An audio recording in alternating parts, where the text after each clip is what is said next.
রাসূলুল্লাহ বলেছেন কিয়ামতের দিন আমি সব উম্মতের জন্য সুপারিশ করব, কিন্তু যারা বেদাতি তাদের জন্য আমার সুপারিশের অনুমতি নাই। قال النبي صلى الله عليه وسلم حلت شفاعتي إلا صاحب بدعة। ও প্রিয় ভাই, বেদাতি আল্লাহর নবীর সুপারিশ কেন পাবে না?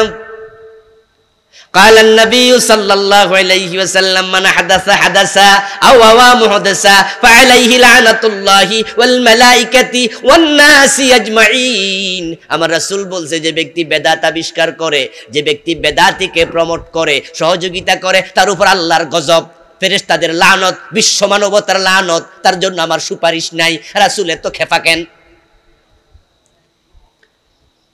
আপনি তো রাসূলকে ভালোবাসে 2 টাকা বেশি করছেন। আর ওই যে বেটা আপনার রোয়া ক্ষেতের মাঝে ঘাস লাগাইয়া গেছে, আপনি তাকে পাইলে, যেটা একজন কইছে বাংলা ফিডা দেব, বাংলা ওয়াশ, আপনি তার কলারে সাইপা ধরবেন, বেটা আমার ধান গাছের মাঝে তুই ঘাস গাছ লাগাইছ, কত বড় শত্রুতা।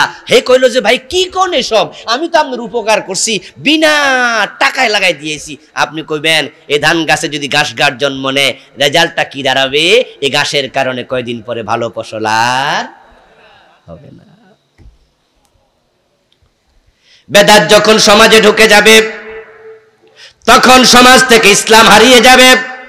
রাসূলুল্লাহ জন্মের পর 1400 বছর চলে গেল, যদি আমরা আলেমরা বেদাতের বিরুদ্ধে কথা না বলতাম, তাহলে 1400 বছর পরে ইসলামের আসল ঠিকানা খুঁজে পাওয়া যেত না। কোনটা আসল ইসলাম, কোনটা বেদাল ঢুকছে বুঝতে পারতাম না। এজন্য একজন দায়িত্বশীল কৃষক যখন তিনি জমিনে যান, আপনারা ধান লাগান, লাগাইয়া 15 দিন 10 দিন পরে জমিনে যান, যাইয়া দেখেন যে কিছু ঘাস নিজে নিজে উঠছে, ওঠে না? মনে রাখবেন ভালো করে ভাই, বাগান পরিচর্যা করতে হয়। পরিচর্যা না করলে বাগান জন্ম হয় না। জঙ্গল বানাইতে পরিচর্যা লাগে না। আপনাদের এলাকায় কি জঙ্গল নাই? কয়টা জঙ্গল লাগাইছেন? দেখবেন জঙ্গল লাগানো লাগে না, জঙ্গল নিজে নিজে হয়। আর ফুল বাগান নিজে নিজে হয়, পরিচর্যা লাগে। এই জন্য আপনারা যারা ভালো কৃষক, আপনি 7 দিন পরে খেতে যান, যা দেখেন যে মনে হয় যেন কিছু ঘাস ঘাস উঠতেছে, তখন আপনি কি করেন? এরকম একটা লাগাইয়া টান মারেন, উঠার, আমাদের 14 গ্রাম কয় উঠার না কুঠার, কি কয়? উঠার। এটা নিয়ে ধাক্কা মারেন, ঘাস পড়া যা, মনে নাই তো, টান দিয়া ফালাইয়া দেন। আপনি সচেতন, আপনি জানেন এই ঘাসের কারণে আমার ফসল নষ্ট হবে, ঘাস তো করতে দেব না। ফসল ঠিক রাখতে হলে ঘাস ফেলে দাও, ইসলামকে ঠিক রাখতে হলে জমিন থেকে বেদাতগুলো উপরে ফেলতে হবে।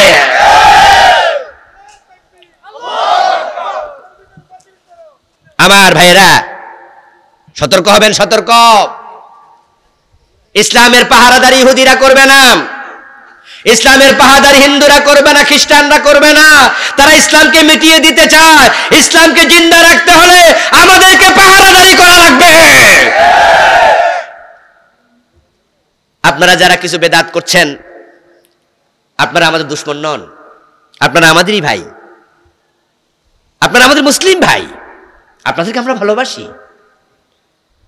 যারা ইয়া নবী সালাম আলাইকা বলে দাঁড়িয়ে মিলাদ করে, রাসূলের সম্মানে করে না, শত্রুতা করে করে নাকি? না না, তারা ভাবে আমি আমার রাসূলকে সালাম দেব, আমি একটু দাঁড়াইয়াই দেই। উনি ভাবছেন যে আমার রাসূলকে একটু দাঁড়াইয়া যদি সালাম দেই, তাহলে আমার কাছে কি লাগে? তৃপ্তি লাগে, ভালো লাগে। যে লোকটা আমার রাসূলকে ভালোবাসে, সে কি আমার দুশমন হতে পারে? অসম্ভব। এই ভিডিওগুলোর মাধ্যমে আল্লাহর কসম করে বলছি, মেসেজগুলো চলে যাবে আপনাদের কানেও। যারা আপনারা সুন্নি ভাইরা আছেন, আপনাদের কানে যাবে। আমাদেরকে আপনারা দুশমন ভাবতে পারেন, আল্লাহর কসম, আল্লাহর জাতের কসম, আপনাদেরকে আমরা দুশমন মনে করি না। আপনি আমার ভাই।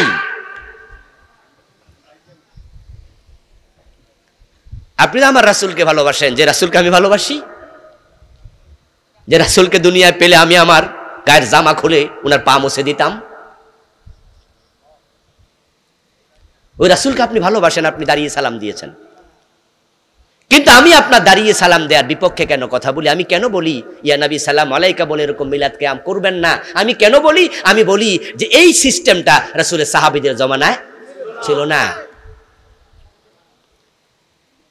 আমি কওমি মাদ্রাসা থেকে দাওরা করেছি, আর আপনাদের ধামতি আলিয়া মাদ্রাসা, কাছের মাদ্রাসা, এখান থেকে আমি কামেল হাদিস করেছি। আমার ক্লাসমেট জামাল ভাই এখানে আছে, আপনাদের কুটুম্বুরের বাড়ি। অনার্স মাস্টার্স আমি করেছি ইসলামিক স্টাডিজে ভিক্টোরিয়া কলেজ থেকে, ঢাকা ইউনিভার্সিটি, পরে পিএইচডি করি তাফসিরের উপরে। এই জন্য জেনারেল লাইনে যে সিলেবাস আছে, আলিয়া লাইনে যে সিলেবাস আছে, কৌমি লাইনে যে সিলেবাস আছে, মোটামুটি তো এগুলো কিছুটা পড়ার সুযোগ আল্লাহ আমাকে দিয়েছে।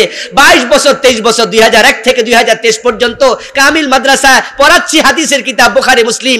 এইভাবে যে আপনি হঠাৎ করে দুরূদ পড়তে পড়তে দাঁড়িয়ে যাবেন, তারপরে আবার বসবেন, কোনো জায়গায় তো পেলাম না। এজন্য বলি রাসূল যেটা করে না, সাহাবারা যেটা করে না, নতুন করে বানাইলে বেদাত হয়ে যাবে। আর বেদাত করে রাসূল তোমাকে শাফাআত করবে না, হাউজে কাউসারের পানি দেবে না। তুমি আমার ভাই রাসূলের শাফাআত থেকে বঞ্চিত হইবা, এটা আমি চাইতে পারি না, কামনা করতে পারি না।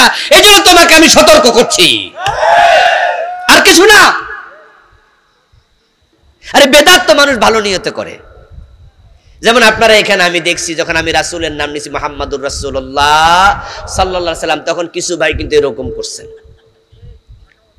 রাসূলের মহব্বত আপনার অন্তরে থাকার কারণেই কিন্তু আপনি রাসূলুল্লাহর নাম শুনেছেন, একটু চুমু খেলেন। আমরা তো ভালোবাসার লোককে চুমু খাই, ঠিক কি না? আমরা আমাদের সন্তানদেরকে চুমু খাই, আমাদের আদরের যারা আছে, আমাদের ওস্তাদদের কাছে গেলে আমরা কপালে একটু চুমু দিয়া মজা পাই, কারো কারো হাতে চুমু দিই, মুরব্বীদের। কোন কোন সাহাবী রাসূলের পায়ে চুমু দিয়েছে, এমন হাদিসও সেজদা দেয়নি, চুমু দিছে। এই জন্য পায়ে চুমু দেওয়ার বিষয়ে আলেমদের কারো কারো বক্তব্য হলো পায়ে চুমু দিলে শিরিক হবে না, তবে এটা এভেলেবেল সাহাবাদের মাঝে ছিল না। নতুন ইসলাম গ্রহণ করেছে এমন কিছু সাহাবী এই কাজটা করেছে। আবু বকর করেনি, ওমর রাসূলের পায়ে চুমু দিয়েছে হাদিস নাই, ওসমান দেয়নি, আলী দেয়নি, মা ফাতেমা, হযরত ফাতেমা দেয়নি, মা আয়েশা দেয়নি, মা খাদিজা দেয়নি। সালাম দিস, আসসালামু আলাইকুম ওয়া রাহমাতুল্লাহ, এটা শিখিয়েছে। কিন্তু নতুন ইসলাম গ্রহণ করেছে, রাসূলের কাছে এসেছে, রাসূলের পায়ে চুমু দিয়েছে, এমন হাদিসও আছে। দুই একজন এখন ইসলামিক কালচার পরিপূর্ণ শিখেনি। প্রিয় ভাই শুনুন ভালো করে, আল্লাহর হাবিবের প্রতি ভালোবাসা আছে, মহব্বত আছে, তাই আপনি এভাবে চুমু খাইছেন। কিন্তু এখন আপনি মনে করতেছেন কুররাতু আইনি বিকা ইয়া রাসূলুল্লাহ, এটা বলে চুমু খাইলে আর চোখ উঠবে না, এমন একটা হাদিস আপনাদেরকে শোনাবে কিছু লোক। আমার প্রিয় ভাই, ওই যে মহব্বত কইরা চুমু খাইলেন, এখন হাদিসে আদৌ আছে কিনা যাচাই করা দরকার আছে না নাই? আমরা এ বিষয়ে দুইটি হাদিস পেয়েছি, এবং দুইটি হাদিস গবেষণা করতে গিয়ে আমরা দেখেছি, আমি এই বইতেও লিখেছি, আপনারা বই নেবেন, আমার ড্রাইভারের কাছে আছে, আমার লেখা মোট 6টি বই আলহামদুলিল্লাহ। আমরা হাদিসগুলো লিখেছি। এ বিষয়ে যে চুমুর দুটি হাদিস পাওয়া যায়, দুইটাই জাল হাদিস। কি হাদিস? এটা কিছু লোক তারা আবেগে বানাই ফেলছে। রাসূলুল্লাহকে ভালোবাসেন, ভালোবাসা ঈমানের দাবি, কিন্তু ভালোবাসতে গিয়ে রাসূল যেটা করে নাই আপনি সেটা যদি করা শুরু করে দেন, এই হুজুর কয়টা করলো নতুন নতুন কাজ, আমাদের নাইম ভাই 5টা বেদাত বানাইলো, দেখতে ভালোই লাগে, করুক না, অসুবিধা কি? আমি বানাইলাম 5-7টা, উনি বানাইলো 5-10টা, উনি বানাইলো 5-10টা, দলিল আসেনি, কয় নাই তো করেন কেন? কয় ভালো লাগে, অসুবিধা কি? ঈদে মিলাদুন নবী, রাসূল কোনোদিন নিজের জন্মদিবসে ঈদ পালন করেছে? কয় না, তা আপনি করেন। কয় অসুবিধা কি? ঈদ মানে তো খুশি, আমি করলাম। রাসূলুল্লাহ সাল্লাল্লাহু আলাইহি সাল্লাম করেন নাই, সাহাবারা করেন নাই, আপনি করেছেন, ভালো লাগছে, ঠিক আছে। এরকম যদি আমরা 10-20 বছর ধরে নতুন নতুন বানাইতে থাকি, 50 বছর পরে আমাদের নাতি নাতকুর আসল ইসলাম খুঁজে পাবে না।